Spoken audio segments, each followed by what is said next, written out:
Black reality TV. Boy, I tell you, these cools come out of nowhere, man.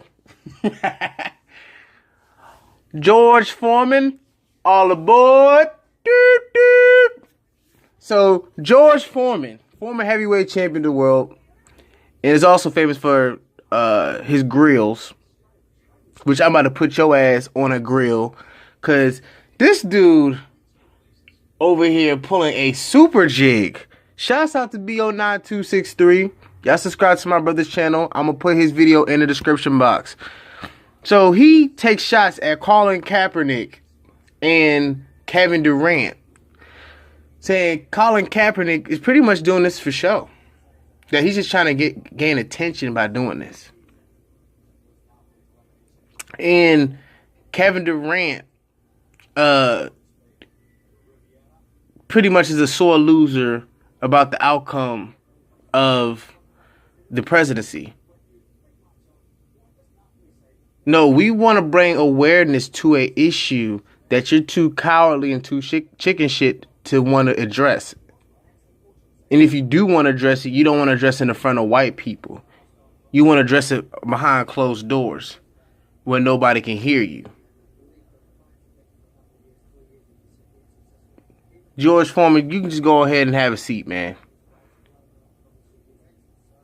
That was just disgraceful what you uttered.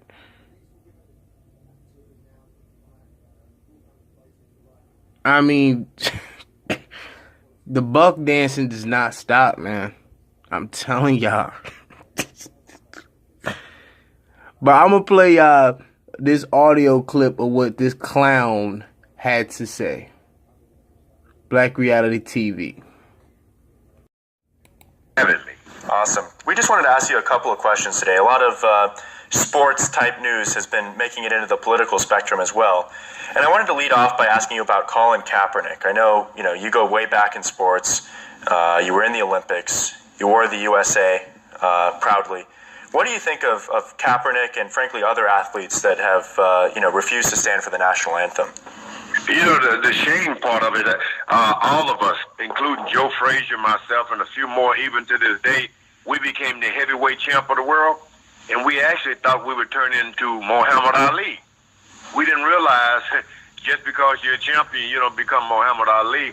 So a lot of us started doing things to get some attention so people would praise us or hate us or talk about us like they did Muhammad Ali. Some of us never got it. Now, the 60s started the trend. Today, there's nothing to say about anyone. And a lot of guys said, look, I got all this money, but nobody knows me. So let me say something like Muhammad Ali, and maybe I'll be different. And that's all that is. And I don't pay much attention to what kids do. The young men who didn't want to stand in the national anthem, a lot of us died in war so that they could have that privilege, really. Well, yeah. So what do you think that pundits and fellow athletes would have said if somebody was doing this sort of thing when you were boxing? Well, it wasn't fashionable. We all came in the era, where everything, we were patriotic. I still love the country. The greatest day of my life was when I put on my colors representing the United States in the Olympics, red, white, and blue. I stood up with a small American flag because I didn't want anybody to get me mixed up with some other country, from some other country. I love the United States, and I love the flag. But there are a lot of people who haven't found that reason. They don't strive. They haven't been brought up with people who were patriotic to even point them in the right direction. And then some of them are trying to make a point. It's like, look at me, I'm trying to say something. You got to respect that too. Mm-hmm. Speaking of people trying to make a point and things like that, Kevin Durant recently said that he's not going to go to the White House if President Trump invites him.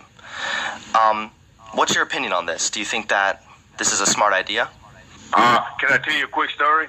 Absolutely. I was in 1968, I'd won a gold medal. And then President Nixon, who was a candidate, was making a speech in Madison Square Garden. He said, boy, did you see the young man with the flag? He made us proud. And so afterwards, they even recruited me to be on their campaign tour. But Lyndon Johnson was the father of the Job Corps, and I was told if Hubert Humphrey loses, the election, they're going to close the Job Corps. So I went to work and campaign, travel all over the world for Hubert Humphrey to win. He lost. And I'm telling you, I was sick. I was invited to the White House twice by Richard Nixon. I didn't go because I figured, you're going to destroy the White House. I mean, you're going to destroy the Job Corps. I can't do that. And now I have all these photographs with all of the presidents previous, and I don't have one with Nixon because I was kind of ignorant. I didn't know the Job Corps is still in existence. I wish I had gone one time to take the photograph with the President of the United States to go along with the rest of them. I have Lyndon Johnson. I have Ronald Reagan. You name them. I'm on a photograph with him, but one I don't have because I thought he was going to close the Job Corps. So a lot of that sore loser goes along in politics. Your guy doesn't win, and you figure something is wrong. I mean, I'm not going to like the guy. I'm against him and everything. But that's all there is. Sore losers. Sore losers. I was one. Interesting perspective. I took care of it for you, boss. Did I do a good job, boss? I put him out, boss. Is I a good nigga, boss? They say, well, nigga, we got something else for you to do. White man knows he can't trust you. If your own people can't trust you, the white man knows he can't trust you. So your job is a temporary job. You come and sit in this audience and go and report back to the white man. We see you, nigga. We see you.